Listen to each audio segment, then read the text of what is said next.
দেখো জামাই ষষ্ঠী স্পেশালে আজকে তোমাদের জন্য একটা নিরামিষের তরকারি নিয়ে চলে এসেছি। সেটা হলো পনির পটলের তরকারি। হ্যাঁ, একটা ভিন্ন স্বাদের, মানে যেরকমভাবে করা হয় সেরকমভাবে না, একটা নতুন টাইপের। তো তার জন্য চলো দেখাই কি করছি এবার। এই যে পটলগুলোকে কাটছি, তারপরে আলুগুলো কাটবো, সব একে একে একে একে দেখো আমি কাটছি। একটু বড় বড় করে কাটবে। এই রান্নাটা এমন হয় যে তোমার ওই যে জামাইদেরকে মাংস মাছ বা যাই কিছু দেওয়া হয়, কিন্তু যারা ষষ্ঠী রাখে ধরো শাশুড়িরা, তো সব কোথাও খায় কোথাও খায় না, তো অনেকে তো নিরামিষও খায় না, ষষ্ঠী রাখে যারা দেখবো অনেক সময় নিরামিষ খায়, আমাদেরই যেমন খায়।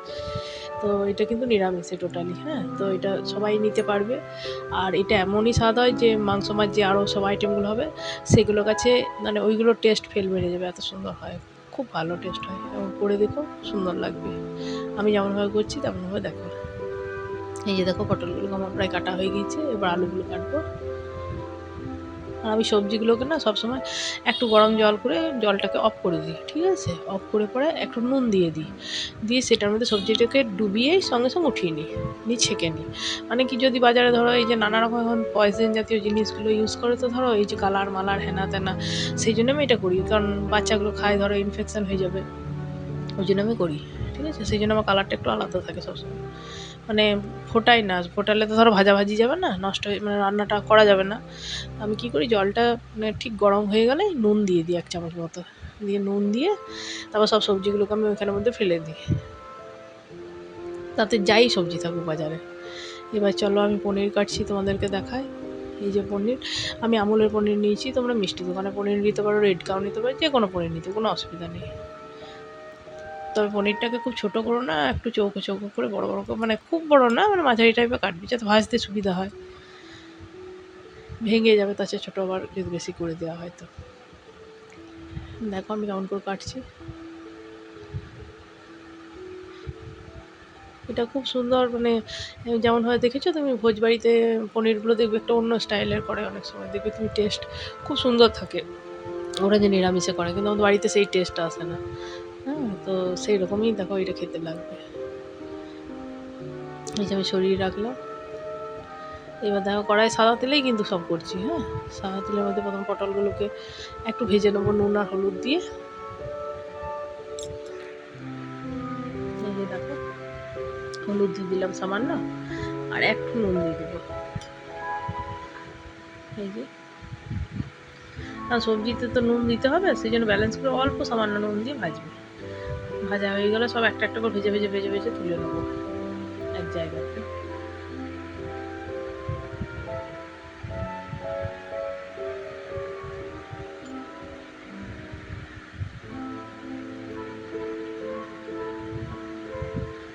এবার দেখো পনিরগুলো ভাজছি, পনিরগুলো কিন্তু একটু নুন দিয়ে শুধু ভাজবো, হালকা একটু নুন দেবো, কারণ নুন না দিলে টেস্ট হয় না পনিরটা আবার ভাজার সময়।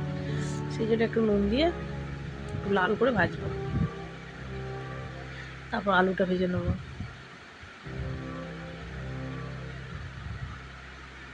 আসলে আমি এক হাতে করি, আর অনেক সময় কেউ ধরে দেয়, কিন্তু ওই জন্য মাঝে মাঝে কড়াইগুলো উল্টে যায়। এই যে আলুগুলো ভাজছি, একটু নুন দিয়ে দিয়েছি।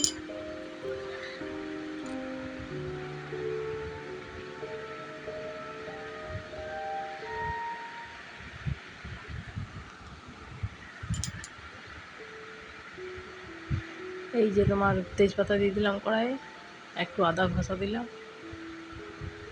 মা ওই যে ওই নিচে বসে বসে ঘষছিল, মা আসলে মাংস জোগাড় করছে, ওই দিকে আলাদা ঘষছিল, আমার আগে ঘষে দিয়েছে আদাটা খানিকটা।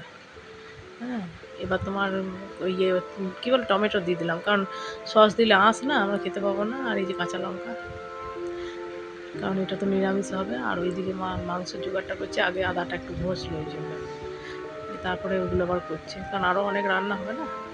এবার তোমার দিলাম হলুদ, জিরে, ধনে আর নুন।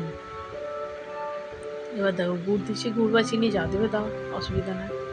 আর আমি দিচ্ছি কাশ্মীরি লাল লঙ্কা, এটা দিয়ে তোমার কালারটা খুব ভালো হয়। এবার ওইগুলো দিয়ে, যেগুলো সে ভাজা ছিল সেগুলো দিয়ে এবার কষিয়ে নিচ্ছি মশলাটাকে ভালো করে,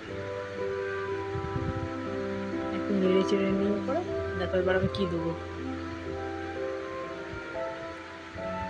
এবার আমি দেবো একটু ঘি, আর তোমার কী বলো, গরম মশলা আমার বাড়িতে গুঁড়ো করা আছে, আর কস্তুরি মেথি। এই যে কস্তুরি মেথি যেটা দেখছো না, এটা একটা বিশেষ, কারণ এটা আমি বাড়িতে বানাই। এই কস্তুরি মেথিটা বাজারেও পাওয়া যায় অবশ্যই। এই যে গরম মশলা দিলাম, আর দেবো সবজি মশলা, সবজি নিরামিষে সবজি মশলা যেটা। এই যে ঘি দিলাম, ব্যাস, আর কিচ্ছু না। একবারে টেস্টটা এত সুন্দর হবে না, পুরো ভোজবাড়ি মনে হবে যেন তুমি ভোজবাড়িতে যেমন পটল পনিরের তরকারিটা খাও, সেরকমই সবজিটা হবে। তবে খুব বেশি জল দেবে না, কারণ তোমার মশলাতে একবার ধরো কষেছো, ভাজার সময় তুমি অলরেডি অনেকটাই কষছো, তো প্রায় সেদ্ধ হয়ে এসছে। যেটুকু না দিলে নয় সেটুকু দেবে। দেখো আমি দিয়ে দেবো, এই যে দিলাম। এবার জাস্ট একটু হয়ে এলে নামিয়ে দেবো, তাহলে আমার রেডি হয়ে যাবে। সেদ্ধটা মানে একটু রসটা ঢুকে যা। এই যে দেখো রেডি হয়ে গিয়েছে।